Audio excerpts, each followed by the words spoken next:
Number three is from Brendan Burchard. So Brendan Burchard was there. Um, Great guy, great storyteller. He's created amazing brands over the years. Um, One of the things that the last thing I went through with Brendan Burchard was his high performance coaching.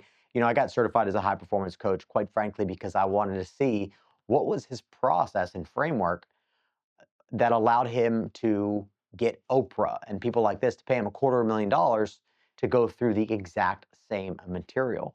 So when he made that offer at one of the events I was at, and it was 15 grand for 4 days to get certified as a high performance coach. Now, I love high performance.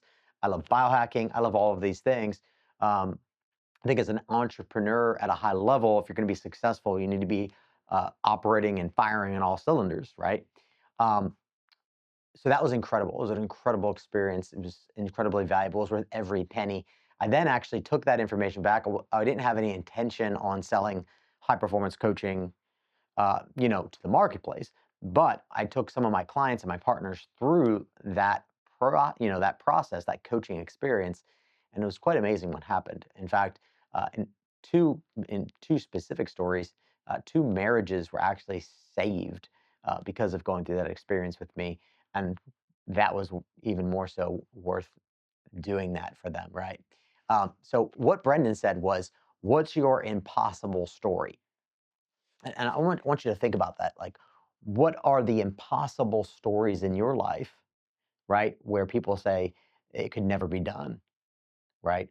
Or I can't believe you survived through that. Now, for me, one of my impossible stories is when I died and came back to life, woke up on that hospital bed with three doctors rushed to my bedside singing to me, he's alive, right?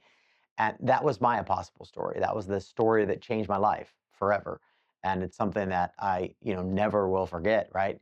And it shaped the course of my journey in ways that it would, who knows where I'd be, who knows what I'd be doing if I didn't have that experience. So, think about, what is your impossible story? What is that story that you have in your life experience?